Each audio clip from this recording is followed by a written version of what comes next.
JamesAllen.com is the online destination to easily design a customized engagement ring and save up to 50% compared to traditional stores. You pick a diamond, whether it's lab-created or earth-created, James Allen has over 200,000 conflict-free stones. Then you pick your ring setting and metal. And if you need some help, they have real-time diamond consultations available, where an expert can walk you through it all. Get 25% off your order at JamesAllen.com code podcast. That's JamesAllen.com code podcast.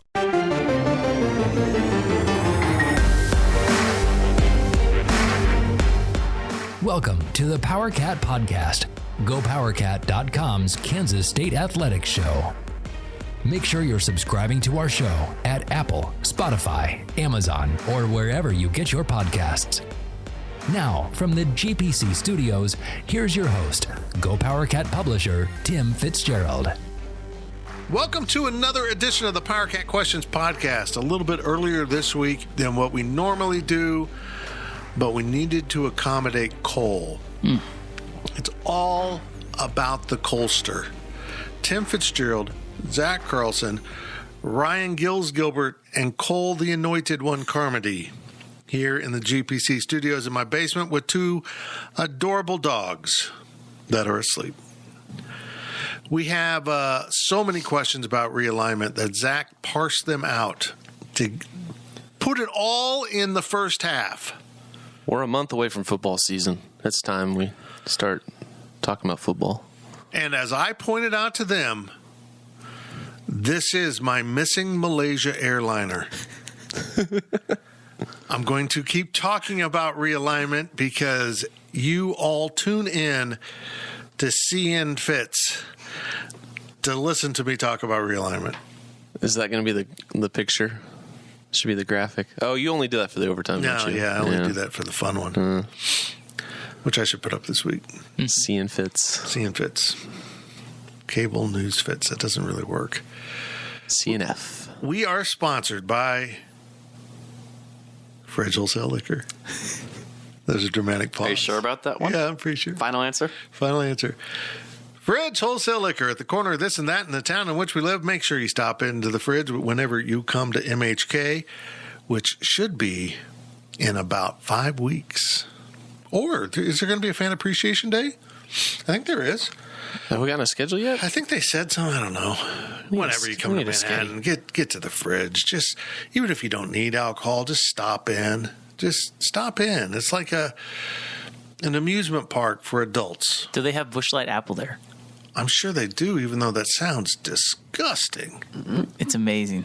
Busch Light apple. So it's like Busch Light with apple flavoring. It tastes like apple juice, yes.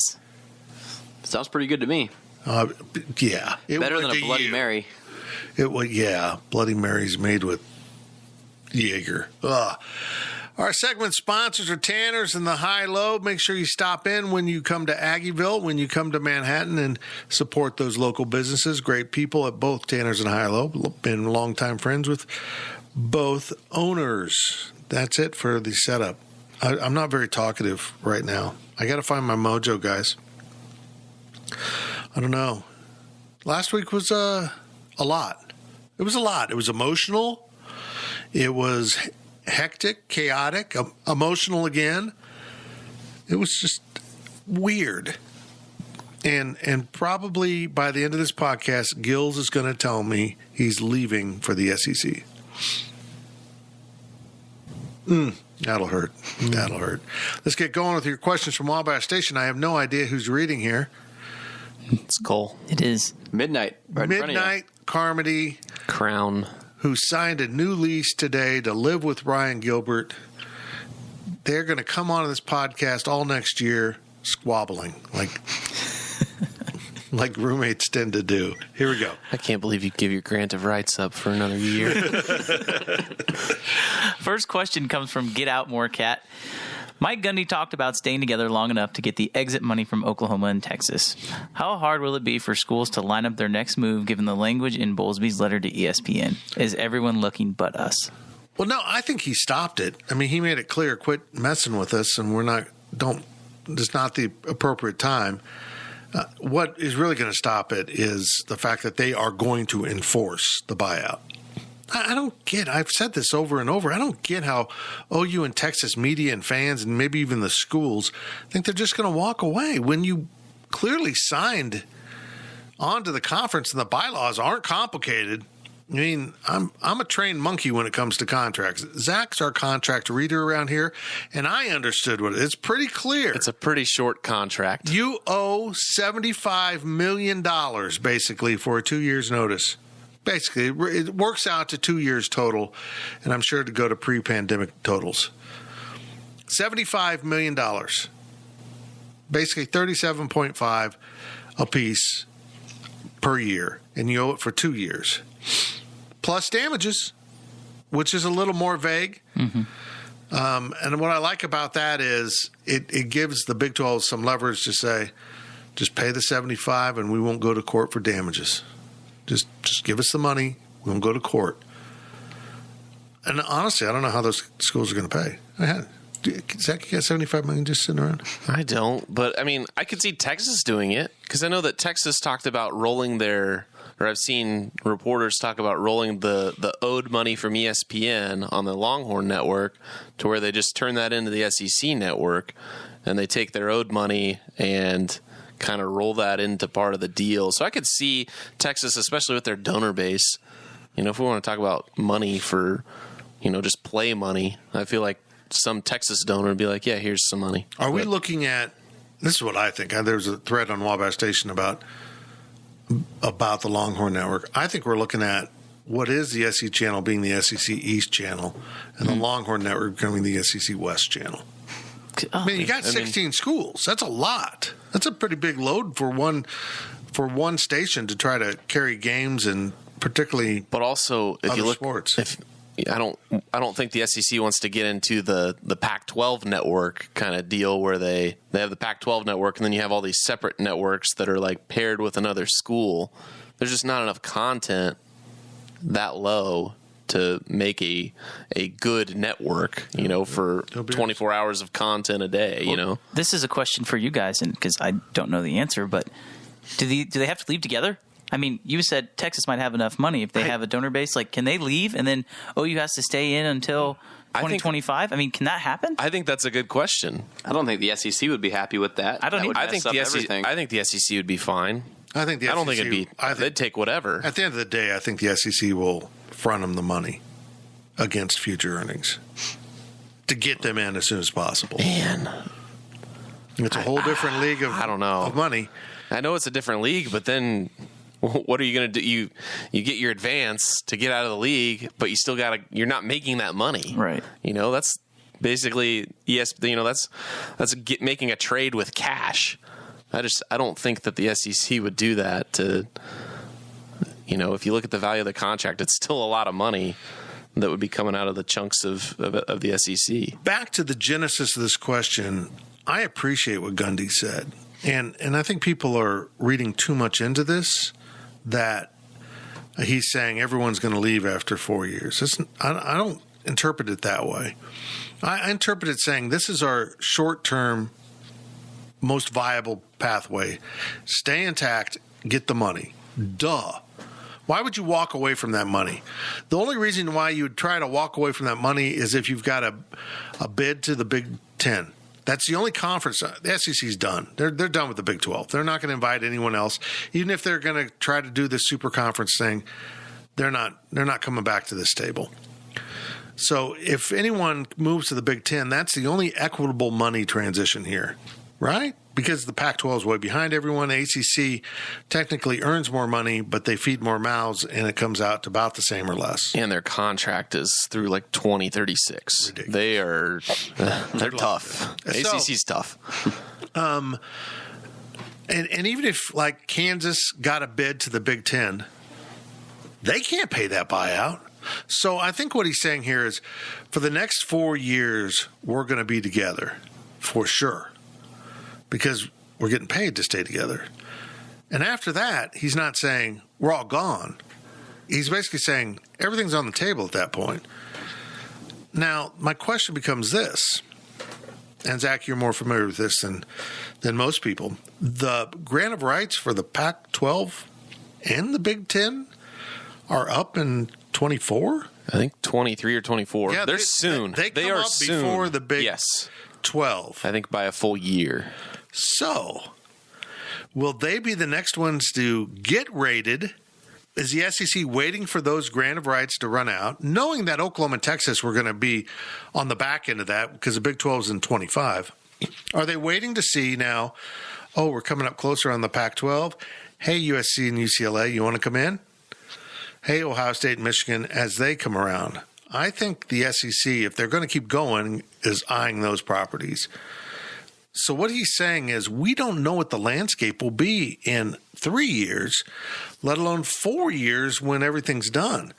The Pac-12 may not be viable in 4 years. It might have gotten rated. Same with the Big Ten. So everything might be different. And the context through which we view all of these schools in the Big 12 may have totally flipped. They will have TV ratings without Texas and Oklahoma. Maybe they'll look good at that point. And you saying that brings up another question. Is it in K-State and really the rest of the Big 12's best interest for the SEC to keep expanding?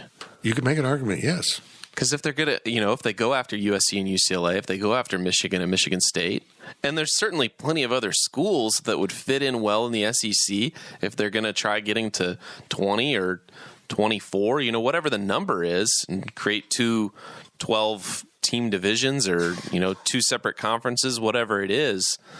I think that would be best for K-State is, if there's not going to be a seat at the Big Ten or the ACC or the Pac-12 right now, why not wait 3 years, and see what other schools remain, and you kind of group yourselves together that way. The other side of that is if you want to believe the theory that maybe, maybe everything has changed by then, do you expand now? Or just hold on with the 8, milk your money? Or do you expand at all? Because maybe in 4 years, your expansion candidates change from Cincinnati, Central Florida, Memphis to Arizona, Arizona State, Utah, Colorado, and maybe everything changes. Yeah. It's interesting. I mean, it sounds like K-State people. This is the whole thing, right? It's like take a step back, really look at what is going on, because right now I feel like the Big 12 in general is trying to drive down the street and look what's 2 miles ahead instead of looking what's right in front of you. Mm-hmm. I mean, I think that it'd be in the best interest of everybody just to kind of relax, take a step back, and examine the outlook of, once you actually get there. So that's my take on it anyway. Next question comes from El Camino Cat. Would you be willing to let Oklahoma and Texas out of their grant of rights in 2022 if ESPN agreed to continue paying out the full remaining media deal with 2 replacement schools? No. Nope. Absolutely not. I mean, all that's in contract. I mean, you're not gaining anything there. You're not getting anything out of that deal. You get the money out of Texas, Oklahoma. You continue the contract that is still in force. Having those schools leave doesn't void the contract. That's why they were trying to plot with the American to destroy the conference so they get out of the contract. And according to the contract at last reading, last time around, and I didn't find that in the bylaws. I didn't look for it. They owe an additional, $25 million per school per year?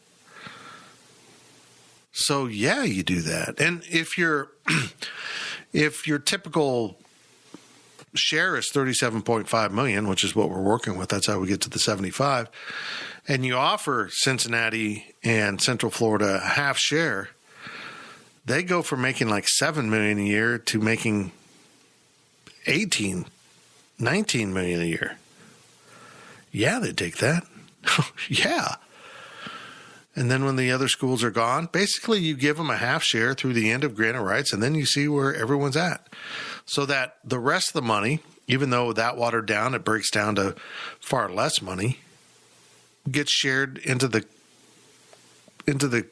accounts of the 8 other schools to build a little battle fund for the future when they might see that money run out. Because we don't know what's going to happen. If ESPN's creating a super conference, those schools will, in the short term, sign a very wealthy contract.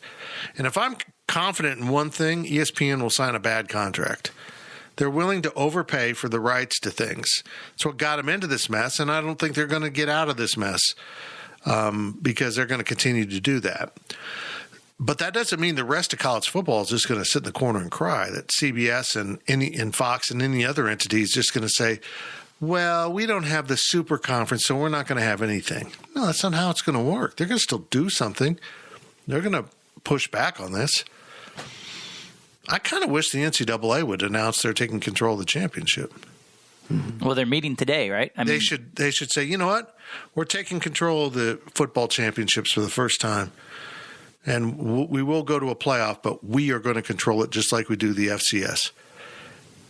And ESPN and the SEC will be in a problem. Mm-hmm. They're going to have to break away from the NCAA. And the NCAA will probably have to state, if you're sponsoring a sport, it has to be in the NCAA or none of your sports are in the NCAA. Make them decide. Do you really want to do this? Leave everyone behind in the most profitable, but then still come to the table for the basketball tournament? No. That's off the table for you. You don't get to be part of that party.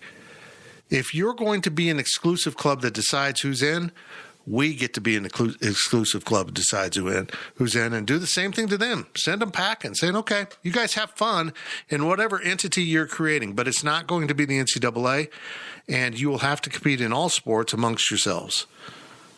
It's going to be like California JUCOs. Mm-hmm. Or it's going to be like Sunrise Christian Academy for high school basketball. And at the end of the day, California JUCOs are a perfect example in the fact that at the end of the day, we don't know if California JUCOs are really better than Kansas and Iowa and Mississippi and Texas JUCOs. We have no idea because they never cross-pollinate. They never play each other.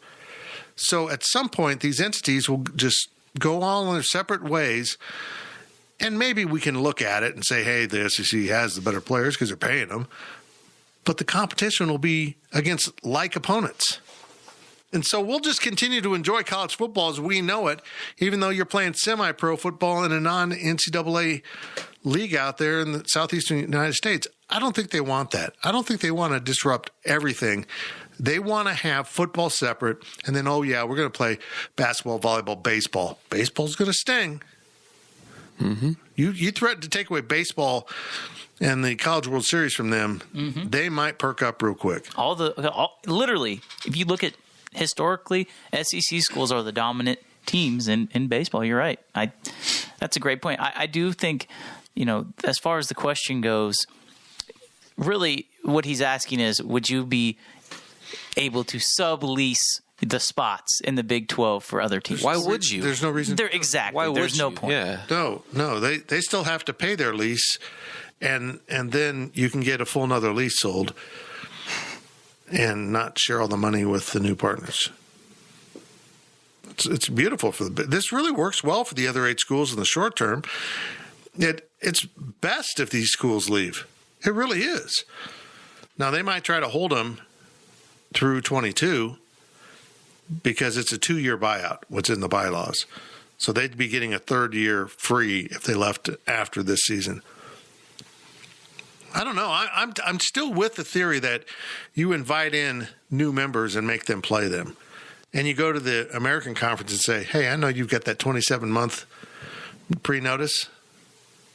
I think you're going to waive that or you're going to end up in court for tampering with our conference. Mm-hmm.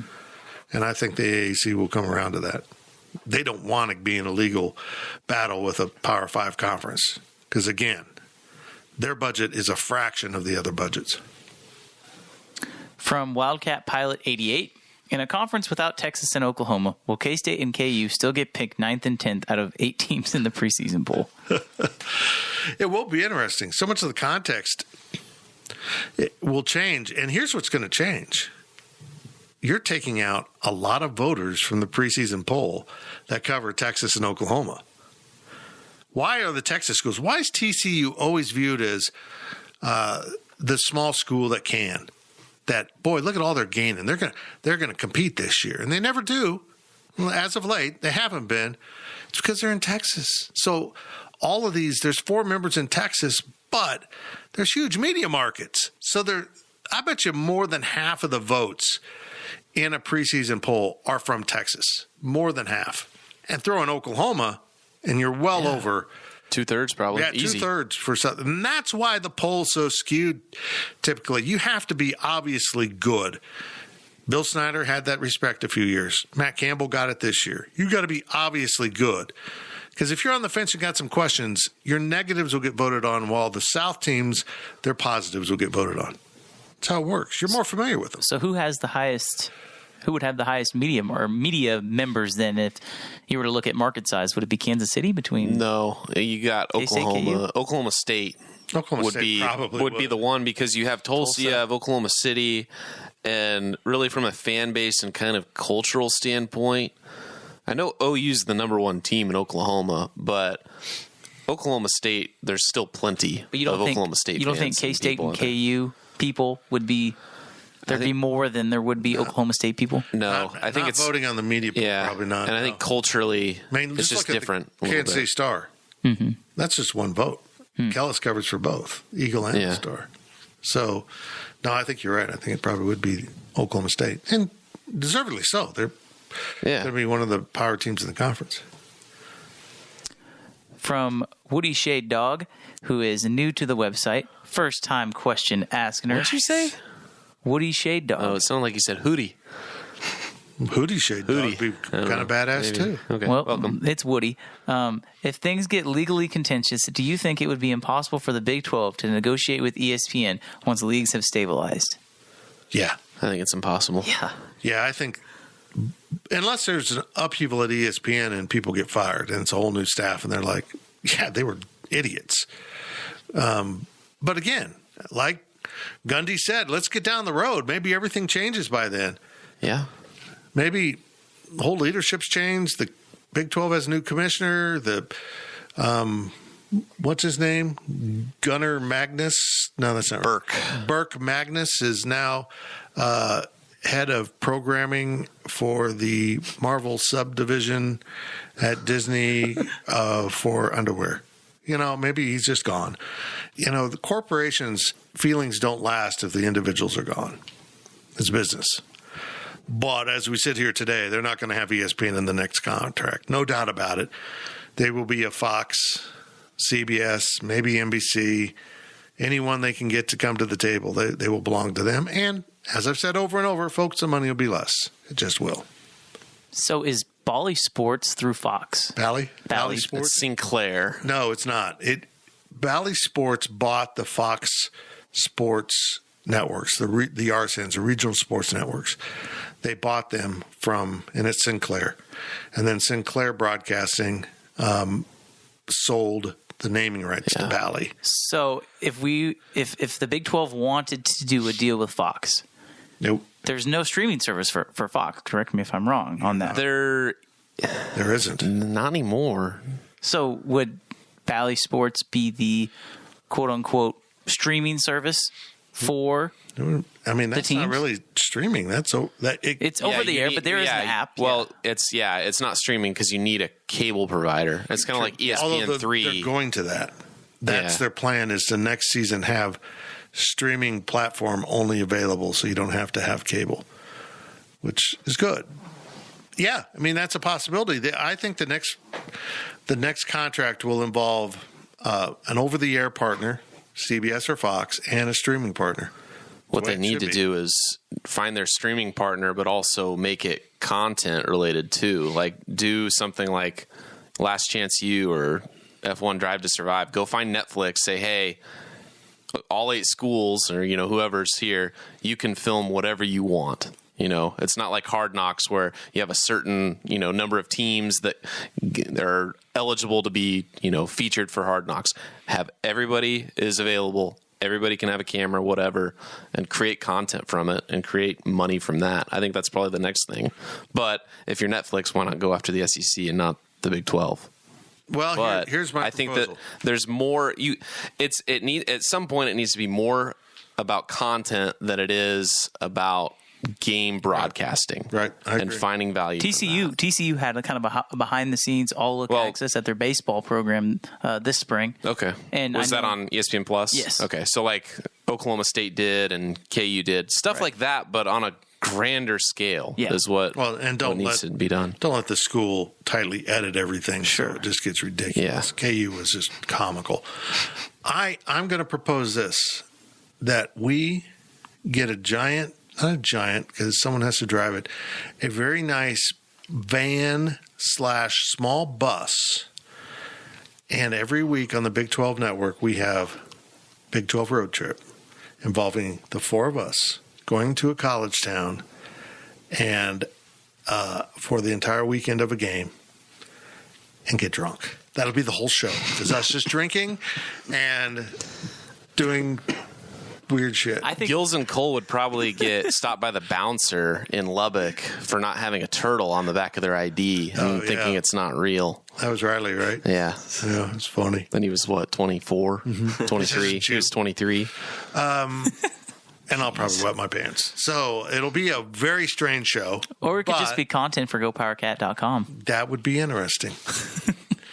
I think we need a broader audience than that. Hey, Shane Howard, I'm bringing you back, and you're going to be executive producer of the Big 12 Road Shit Show. As I just cursed on this podcast, in which I don't normally curse, but I'm leaving it in because that's what it needs to be called. Yeah, I think you're right, Zach. They need to do more than just games. They really do. They need to do features and interview shows and kind of independent.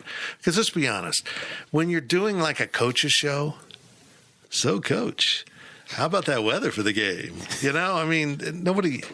And then eventually you get to, hey, coach, we've got a great engineering school at Kansas State. Let's talk to the dean. You know, that kind of nonsense. Actually have an interview show where you get people on and you actually interview them, ask tough questions, ask good questions, ask probing questions, insightful. So I think there's a lot of space out there to do something cool.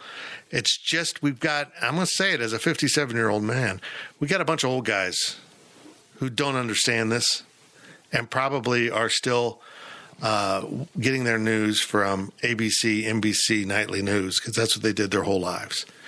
I miss Walter Cronkite. He was so good. And the rest of us are off cable and streaming. From Exhausted Nihilist, the last question of the first half. God, when do you get like too exhausted to exist? You've been exhausted for years. I'm just worried about you. If we join the Pac-12, will we all start lusting over In-N-Out the way we used to lust for Whataburger? But isn't Whataburger expanding that way? We're going to have Whataburger in Kansas City, so we will, because now In-N-Out will be... It's the cool thing. It's the cool thing to go on. You don't have it at home, so you go eat there on vacation. I still have never been there. We didn't go there in Dallas. I was a little disappointed. Wait, we didn't? No. Why didn't you say that? We could have eaten there. I totally forgot. Too busy talking about Buc-ee's. Yeah. Did you stop at a Buc-ee's? We did. Oh, that's nice. I've never been to a Buc-ee's. Really? I've never been to a Buc-ee's. Well, we're going in a month. Yes, we are. Yes, we are. Yeah, I think you're right. I think we'll lust after what we do not have because we're about to get it in Kansas City. I just heard they're putting in a Whataburger by the Speedway. That's so excellent. Someday after the podcast, if we've got nothing going on, and we have an hour and a half or 3 hours to kill, we got an hour and a half drive. We go to Whataburger and turn around and come back. Although we might have to stop at the casino. Don't worry, Zach. I'll pay for the toll. Yeah, okay. Nice. Very nice. And just as a reminder, we're planning to have some form of an informal get-together in Arlington on Friday night. I'm working with my buddy Darren Brown, who has K-Staters in Texas Facebook group that might meet, might not. So it might be with them. We'll figure it out. He's working on sports bars. We'll figure it out, and we'll let you all know in plenty of time. That's it for the first half of the PowerCat podcast. We'll be back on the other side to talk about things not realignment related. It's weird. GoPowerCat.com's PowerCat podcast continues after this short break. Hey, I'm Ryan Reynolds. Recently, I asked Mint Mobile's legal team if big wireless companies are allowed to raise prices due to inflation. They said yes. And then when I asked if raising prices technically violates those onerous 2-year contracts, they said, "What the f*** are you talking about, you insane Hollywood ass?" So to recap, we're cutting the price of Mint Unlimited from $30 a month to just $15 a month. Give it a try at mintmobile.com/switch. $45 up front for 3 months plus taxes and fees. Promo rate for new customers for limited time. Unlimited more than 40 gigabytes per month. Slows full terms at mintmobile.com. Hey, I'm Ryan Reynolds. At Mint Mobile, we like to do the opposite of what Big Wireless does. They charge you a lot, we charge you a little. So naturally, when they announced they'd be raising their prices due to inflation, we decided to deflate our prices due to not hating you. That's right. We're cutting the price of Mint Unlimited from $30 a month to just $15 a month. Give it a try at mintmobile.com/switch. $45 up front for 3 months plus taxes and fees. Promo rate for new customers for limited time. Unlimited more than 40 gigabytes per month. Slows full terms at mintmobile.com. Welcome back to the Power Cat Podcast. Now, let's return to the GPC studios. Welcome back to the Power Cat Questions Podcast. We're sponsored by The Fridge. Our segment sponsors are Tanner's and the High-Low. Make sure you support all three of those businesses whenever you come to Manhattan. Now we continue with your questions from Wabash Station. Take it away, Cole. First question of the second half comes from Go Uper Cat. To follow up on Fitz's daily delivery on fan inclusion, what are some ideas the GPC staff has that ADGT could implement immediately, either for game day or otherwise? Close the gates, sell beer. No re-entry. Yeah, I think we're all in agreement on that. There's not enough time at halftime to valuably. That's good. We made up a word. Go to the parking lot, enjoy whatever you want to do out there, and return by the start of kickoff. There's not enough time. I don't know this for a fact, but I just feel like there's some big donors out there like, oh, no, we can't let the people drink. You know, I just, what is the holdup? You did it last year with a limited crowd. Were there all kinds of problems? I don't think so. I just think it attacks the casual fan more who doesn't really care about the game and they just want to drink. If they're not going to be allowed back in, why even go in the first place? Because you can buy it there. You're leaving because you can't drink. I want to spend $8 for a beer. Then inside. I agree with you guys. I'm just saying. What K-State needs to do is look at what they charge for concessions, what they charge for merchandise, whatever, what they charge for tickets, figure out a way to make more money per seat. I don't know what the revenue is, but if adding beer and doing more volume in concessions for a little bit cheaper prices increases the money you make per seat, you have to do it. And there's not enough people that complain about, if we like going to tailgate at halftime. You know, those people aren't spending any money. Make them stay in the stands to spend money. Mm-hmm. They're not going to give up their tickets because they can't go to the parking lot at halftime. And if they are there really big donors that are so upset about this that, let's say some donor donates $1 million and their only thing is for a parking spot that they get to go spend 15 minutes at halftime? If I was Gene Taylor, I'd tell them that they're an idiot for spending $1 million on a parking spot. It's time. I don't think he's going to do that. It is time to close the gates. Once you're in, you get to drink all the beer you want until the start of the fourth quarter. Okay, here's an idea for basketball season. The Shamrock Zone, the bar area, becomes a public area. Mm-hmm. Mm-hmm. It's closed during the game. No service during the game, may we say. But if the donors want an exclusive area, they can go up one level. They've got a front desk there that is going to be set up for bar service on football game days, because that will be the tailgate terrace, or the touchdown terrace, the touchdown terrace that you can rent out for 50 of your friends and walk through the conference room and be out on the balcony that overlooks the stadium. But that on the inside, there's a complete walkway around the lower level of the Shamrock Zone where you can watch all the TVs. If the donors want their own area where they don't have to touch the little people, give them that and open up that bar to everyone.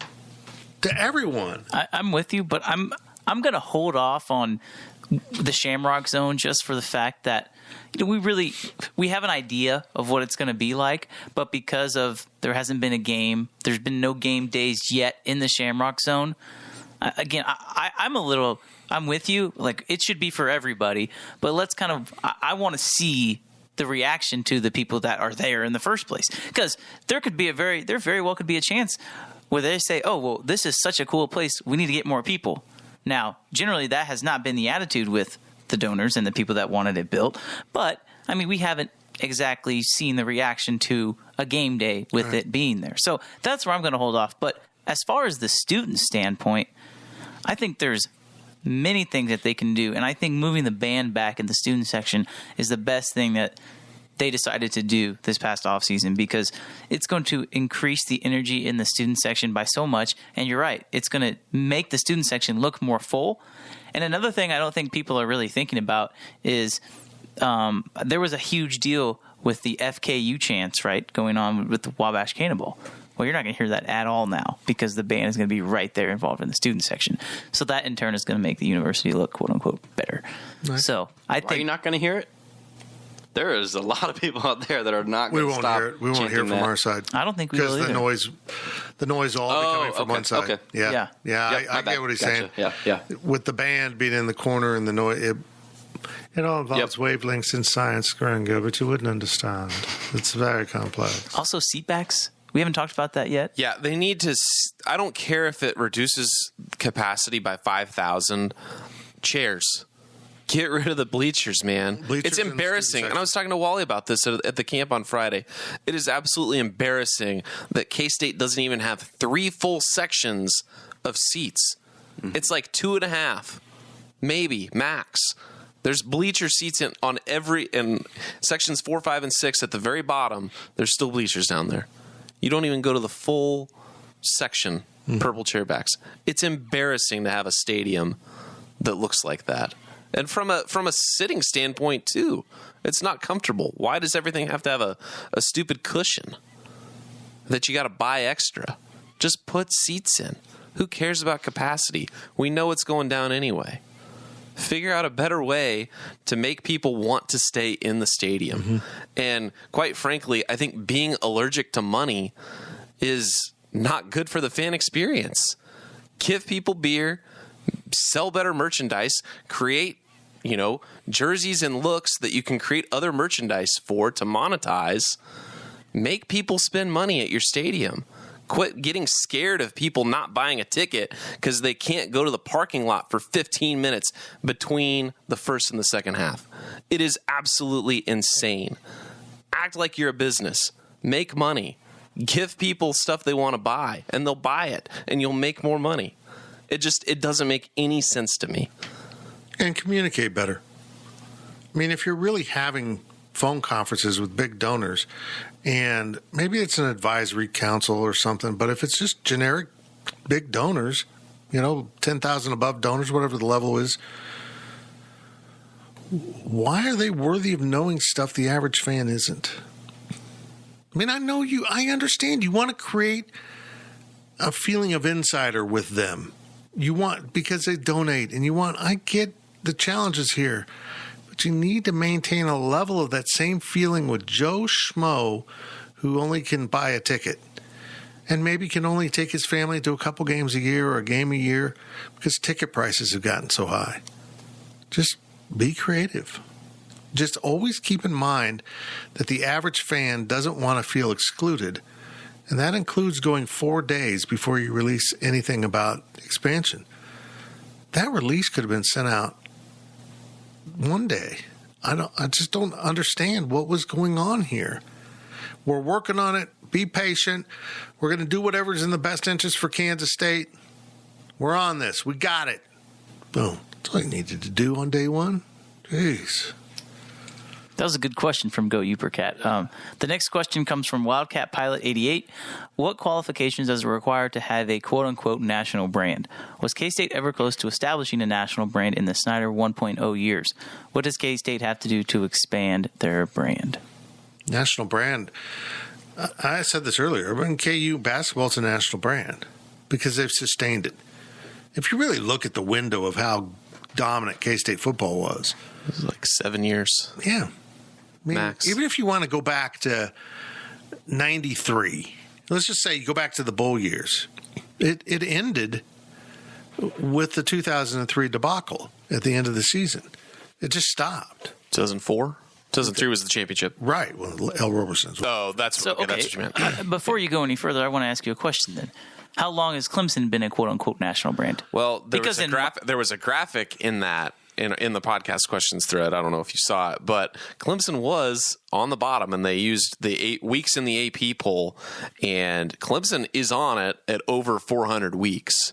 Granted, a lot of those have been recent, but they have some history. They do. It's not like when you think about K-State and what they did in the 90s and early 2000s, and even a little bit, in 2010 through 2012 or 2014 even, there's K-State still hasn't been good enough, because they were so bad before Bill Snyder came. I think they weren't ever in the poll. So when you think about Clemson, being kind of this newcomer, they've had way more history in the past, and their current success kind of builds on that to add them to that, at least that conversation and that criteria in the graphic that was there. And I get that, but I think when your program is on the brink of destruction, when you're on the brink of being a Division II university, for K-State to come in with Snyder and then be so dominant in such a short amount of time, when you look at it, that almost holds more water to me than being a 6-win team. It's like a fad. You think? K-State being successful under Snyder, in the terms of being a national brand and what they did, it was kind of a flash in the pan when you consider the entire history of college football. I'll say this. If he was doing it right now, in the context of social media and everything today, I think it would feel more substantial. I think you're right. More fans would be plugged into it. This is why I like the 12-team playoff, because, K-State got in there. Again, K-State's in there again. How would that change the perception of fans around the country if K-State had been in 2 of the last 7, 8? They would K-State. It's kind of like Washington. This entire realignment question would be different. K-State, they're a national team. They're playing up there. So you just got to sustain it, and maybe that period changes with whatever's happening in that era. But they didn't sustain it long enough, or they weren't something incredibly sexy and cool like Miami that became a national brand based on one moment in time when they were playing at elite levels with elite athletes. But, man, they were also really cool. And people still remember the U. And because they've got the brand. And that's true for Florida State, which is, they weren't a great program before Bowden, and he built them into this. So the rules are somewhat different for K-State, honestly, in football, because you're rural. You're not in a big city. You're not in a big market like Florida would be. But, yeah, they weren't there. But if they'd gone on for another 4 or 5 years, I think they would have been there. I think it's easier for K-State to be a national brand than it is Iowa State, even at the point in time right now. And I know that's not exactly the greatest, 2 schools to compare it to. But when you look around the conference, when you look at who K-State is, on the same level with, yes, Iowa State is going to be a top 10 team this year. Like, they're going to be picked top 10 in the country. But if K-State has a good year this year and has a good year next year, people still remember the Snyder years. People still remember the years where K-State was winning 8 games, 9 games. I mean, that's not a national brand, but because Iowa State, in my lifetime anyway, has been awful, I think it will be easier for K-State to quote-unquote return to a national brand than it would be Iowa State. You just described why Clemson became a national brand. Yeah. Gills, you got anything? You want to tell me I'm pretty? Anything? Okay. I agree. Oh, thank you. So that kind of does you're not pretty. Well, what you just said about Clemson, that does answer the final question there. What does K-State have to do, and what can they do to expand their brand? They've built kind of that Clemson foundation-ish. Mm-hmm. If Chris Kleiman gets it rolling and he looks anything like he did at North Dakota State, K-State becomes that Clemson. Yeah. It's a good point. I mean, whomever steps into the breach, Oklahoma and Texas gone, most notably Oklahoma. I mean, Texas hasn't been a competitor for championships in a while. They kind of flirted with it last year, but they fired their coach because, I don't know, it's just so weird. Probably because of this, we didn't know what was going on. But you get back and you win that first championship with the schools gone, people take notice of that. Oh, okay. Because that's a question I've gotten when I've done media. Who's going to step into the breach? Who's going to take over this conference? Who's going to be the big boss? Every conference has one. I think as we sit here today, you can say Oklahoma State. I mean, they're having the most combined success, I think. But there's a real opportunity here for Kansas State. You just got to win. Mm-hmm. Win, baby. Just win, baby. Come on, man. Al Davis the crap out of this and go win a bunch of games. Speaking of Al Davis, K-Ned asks, is football, or is the NFL and college football two different television products? One transcends most groups and one is niche. Oh, completely. There's as much as I love covering college sports, there's nothing in the college game that compares to Dallas Cowboy fans. Mm-hmm. There's a reason why 24/7 Sports still maintains a 24/7 Sports Cowboys page, even though they've turned over most of the NFL coverage to the CBS sports people. Same thing with the Packers, right? Yeah, because you've got entire cities united and regions united that cut across fan bases. Chiefs, we got Wildcats, Jayhawks, Tigers living together in harmony, even some Huskers, even some Cyclones. You can just go down the list. You've got all these fan bases united into one fan base. Pro sports is much bigger, much more significant than college sports.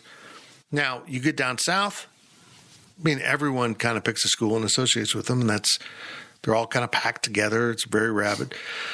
But there really is no comparison. And also, it's why trying to make a super league predominantly in the South will flop nationally, because we will just all avoid it. If we're not in it, we're going to avoid it. College football is a lot like Major League Baseball as far as the niche goes, because, I consider myself to be a huge Major League Baseball fan. And I probably follow it nationally more than a lot of people I know.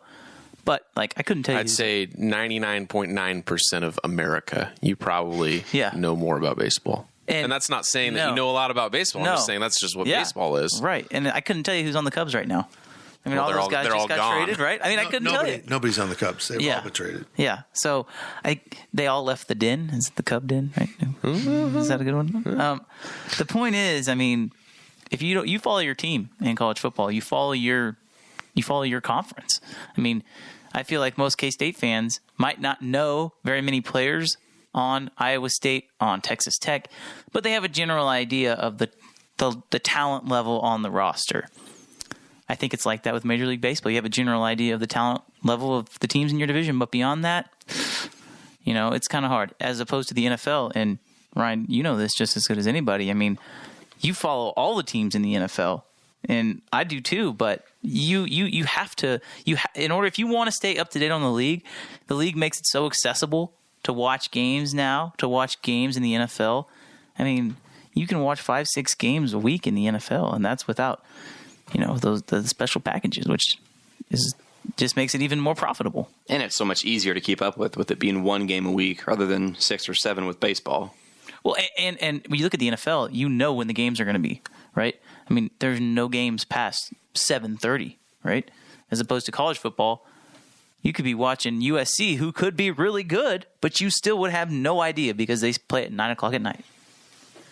So, I think the answer to this question is one is very transcendent and the other is very niche. From Go Ubercat once again, it has been reported Quinn Ewers, who is the high school quarterback, if I remember. Yeah, like the number 2 overall prospect in 2022. He just announced today that he's going to skip his senior year of high school and enroll at at Ohio State, OSU. He committed from Texas, right? I'm not certain, but he's enrolling at Ohio State. The other OSU. The red Ohio State OSU. Well, it's been reported that he is going to make $1 million plus per year from NIL deals. Should there be an NIL earnings threshold at which an athlete forfeits their scholarship? I think that gets legally I don't think legally sticky. you can do that. Hey, you make too much money, you have to pay your way to school now. I mean, that's just how taxes work. You make a lot of money, you pay more taxes. Why not just get your scholarship taken away? I don't think you can do that. I don't either. I don't think you can put a 'Cause salary cap on something that is none of your business, which is what Right. the courts have ruled. So, no, but it's crazy. Smart move, particularly if we're heading towards another possibly, amended season. Yeah. And, high school players are going to be up in the air again. Yeah, go where you're going to get to do your thing and gray shirt and be ready. What college or what business is paying a freshman quarterback $1 million though? I mean, I don't think he has any sort of deals since he's from Texas and he's not allowed to do anything. That's why he's going, because their law forbids high school NIL in high school. You can't do it. So he's like, all right, I'll go make money. But what? I don't know what value he brings, with social media following or whatever else. He's completely unproven. I mean, it gets into what is the value of a college athlete from a marketing standpoint. And some of it is easily provable through social media following. Other is not. When you have, when you see these $1 million things, it's going to be sticky. But I think it's just the newness is just everything's so new that it needs time to sort itself out for everything to figure it out. Here's my prediction. In the short term, the NIL is going to mean a lot of money for certain athletes at more prominent schools. As boosters realize I can blatantly pay this guy to endorse my car lot or my restaurant or my website or whatever it is. And eventually business will enter into the equation. And unless you're a stinking wealthy person that can just throw money around, you're going to say, well, it really didn't do much for me to pay the quarterback $100,000 to do commercials for me. Well, maybe you're such a big fan, you're willing to just pay out of your pocket, to be in close to the players.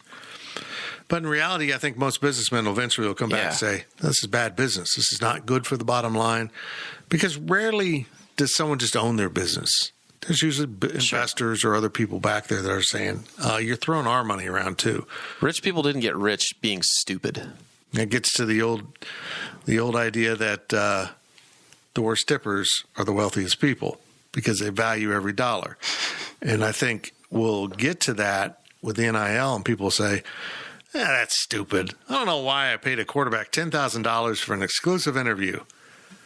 Now, in the short term, if you're the website that did that, which a website in the SEC paid two players $10,000 apiece for exclusive interviews. Now, that's big-time advertising in their market because it's a competitive media market. It's a big media market. It's TexAgs. It's an independent site that now has their own basically small network. It's not even a complete network. And they've got a rival site. They've got a 24/7 site. They've got the Houston media. They've got everything else. That probably they view it as advertising, but I don't think they'll do it again. It's bad for the. Well, they had a sponsor. Yeah, but I don't think the sponsor will be going, right. It's great money I spent. Yeah. I got to shake their hand. Eventually this will calm down. Yeah. But really these million, at the end, the people that are making $1 million, they're not people making $1 million from direct donors. They're doing it on their own, right. Earned it legitimately, and they're earning it now because they weren't allowed to do it before. Right. Whether it's, streaming video games, social media, whatever, creating a following that's irrelevant to them being an athlete at X university or institution. I think the people that are making this big money, it's not going to be coming from, idiot donors paying $100,000 to a quarterback. I'll say this. I don't understand social media influencers and how they're paid so much and how they can be worth that much. But I think on the business side, the math works out because people keep going back to that well. Hey, will you talk about my makeup in your next video, Kim? Here's $250,000, which I here's what her going rate has been. You're talking about Kim Kardashian? Yeah, I mean, you could get into the seven figures with her. I mean, it's worth it with the audience. There you go. It's worth it. It moves the needle. It leads to sales. And at the end, it'll just all wash out. And is this good for my business? And that's what we're going to do. So I don't know where this kid thinks he's going to make $1 million as a 17-year-old, 18-year-old guy in an area in which he's never lived. And as far as I know, I don't know anything about social media. But if you got 1 million followers on something, you've got some leverage. Mm-hmm. If you don't, you better start building. And you're not going to build just off your name or anything. You're going to have to build off of content. The good thing about NIL is it's going to allow for more creativity for these athletes to make money. And they're going to earn it. Like I've always said, they're going to earn it themselves for the most part. We might see some silly deals like this, paying $100,000 to a quarterback early on because it's legal now. But like you've said, Fitz, at some point the bottom line is going to factor in, and is $100,000 is it going to result in a return of more than $100,000? And the answer is going to be mostly no. Yep.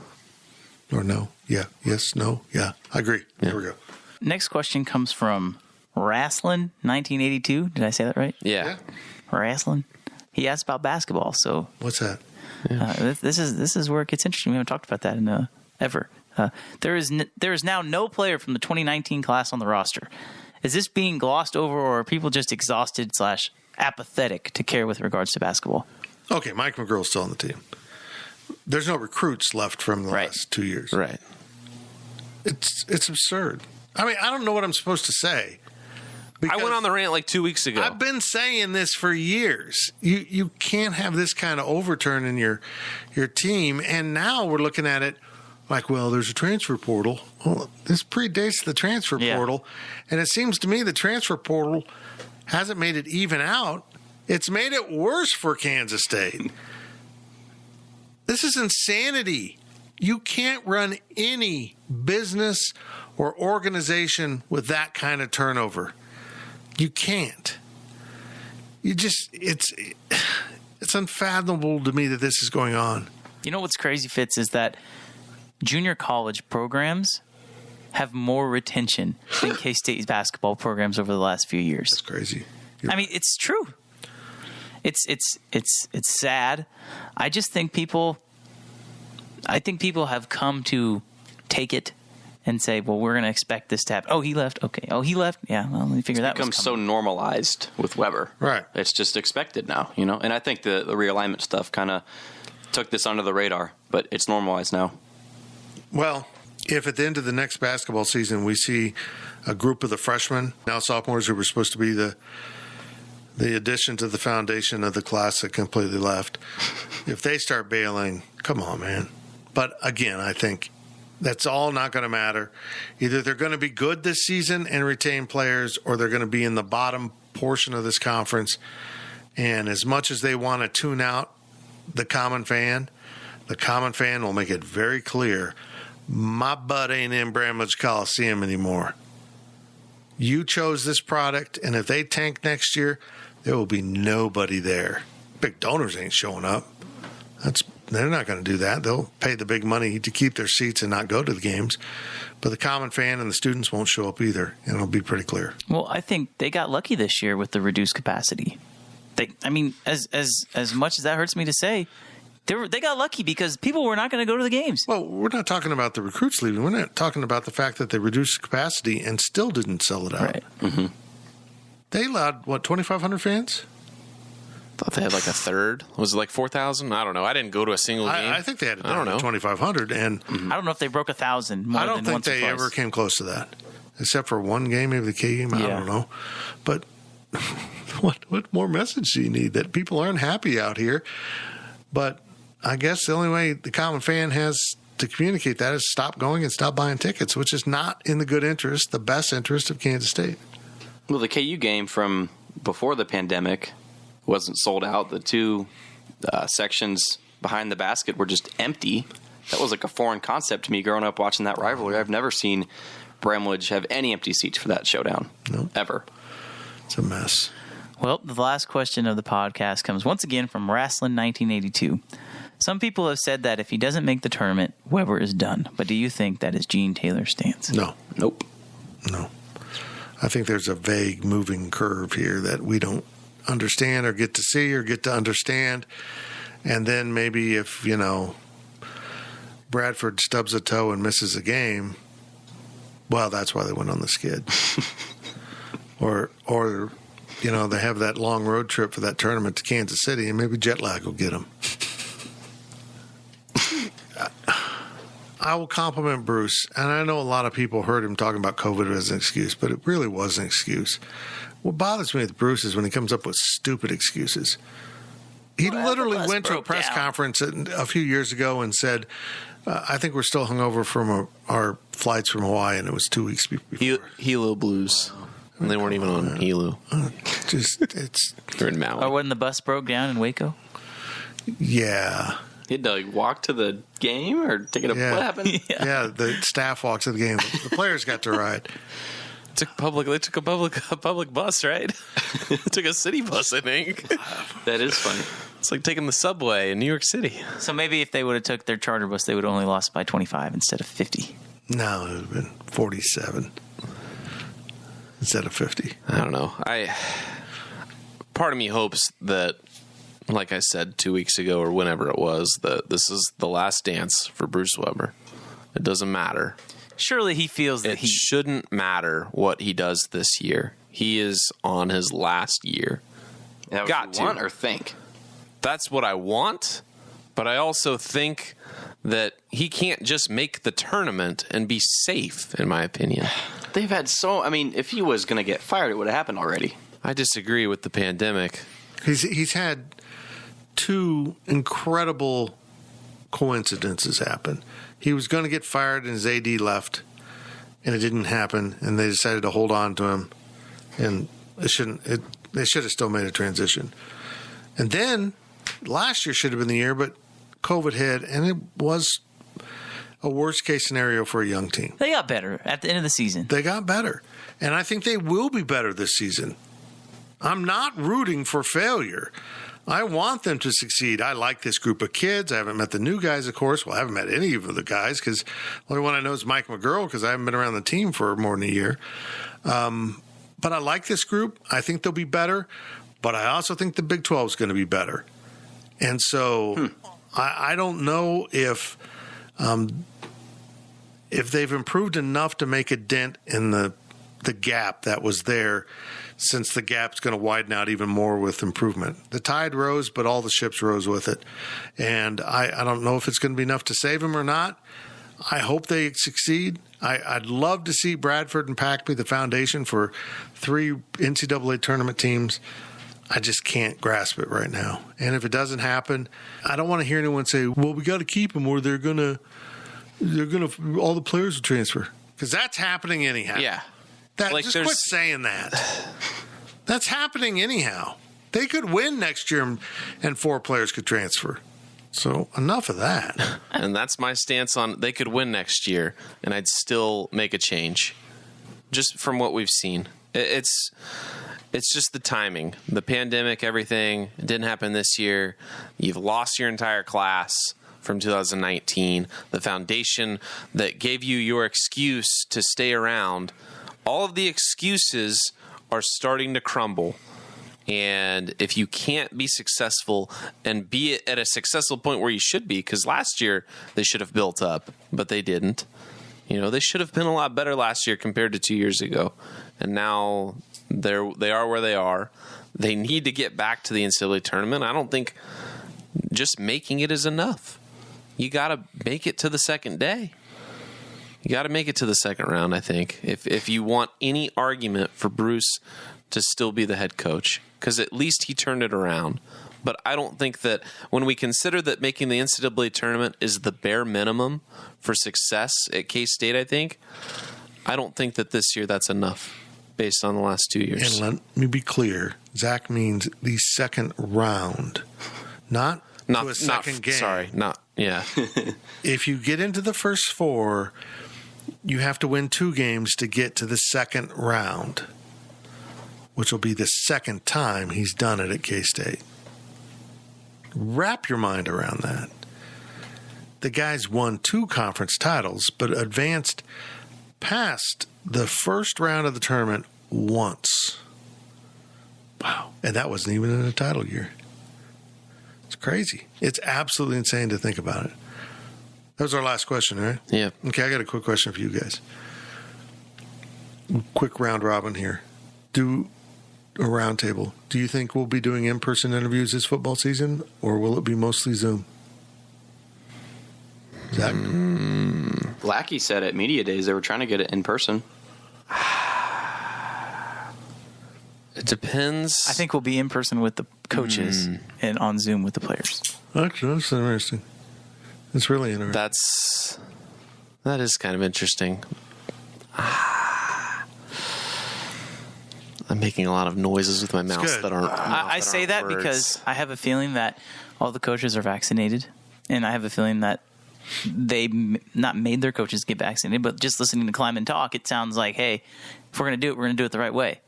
Right. And you can't make the players do that, and they have no way of really knowing. Well, I'm sure they know, but no way of releasing to the, to the media who's vaccinated and who isn't. So I would imagine that if I were to guess, I would guess coaches in person, players on Zoom. Ryan Gilbert, Big 12 Media Days was 2 weeks ago? 3 weeks ago this week? Yeah. 3 weeks ago. Wow, 3 weeks. Time flies. Yeah, and a lot's changed. So he might have been intending to do it in person. I think we're going to be all Zoom again. I really do. Now that they've got an indoor mask mandate in Manhattan, Kansas, I think we're going to be... Wait, what? In the university. The university. Oh, yeah. Not the city yet. I'm sorry. But it'll. Yes, I'm sure it'll come. Which is what impacts football. So Yeah. The irony, me and Cole were talking about this with you go by Aggieville, it's refill the bill everywhere you go. And then there's a mask mandate on campus. Yeah. So, But that's outdoors. yeah, okay, but still, it's really indoors, contradicting. outdoors. It's not. To say refill and bring 50,000 fans back in one place. Because it's and outdoors. then you have to wear a mask when you're Indoors. inside. well, I get that, but it's still contradicting. It's not. It is. It is. Fight. I agree with you that mask mandates outdoors are silly, but when you're congregated next to people for prolonged periods of time, maybe not. Sure. I'm just saying. I get both sides. I'm saying. It just doesn't make sense. Pick one side or the other. Yeah. Do you want to slow the spread or not? I'm going to Joe Manchin the hell out of this topic and agree with both of you. Okay. Cole, do you agree with me or Zach? I plead the fifth. There we go. As much as it's probably wrong for K-State to do, if they informally ask the media saying, hey, are you vaccinated? I'd be like, yeah, I'm vaccinated. Here's my card. I want to go do stuff in person, man. Are we going to have to wear a mask in the press box? Absolutely. Yep. Even if the windows are open? Absolutely. See, is And it's AT&T Stadium? They will if not the roof, No, if the I guarantee you they no, won't. no. I'm who cares where it is? Okay. I know it's Texas. Is AT&T Stadium with the roof open Outdoors. Is it an indoor or an outdoor I stadium? say it's outdoors. Yeah. Get the roof open. Don't got a roof over your head. But it's a tiny roof. I don't care. Just because God can see down for the game. Just because it's tiny doesn't mean it doesn't count. Believe me, I know. Okay, well, in there. That's it for the Power Cat Podcast. Appreciate you listening. We'll have an overtime at the end of this week. We already recorded it. It's actually pretty good. Thank you for listening to the Power Cat Podcast. Make sure you're subscribing to our show at Apple, Spotify, Amazon, or wherever you get your podcasts. Power Cat Podcast. All rights reserved. GoPowerCat.com.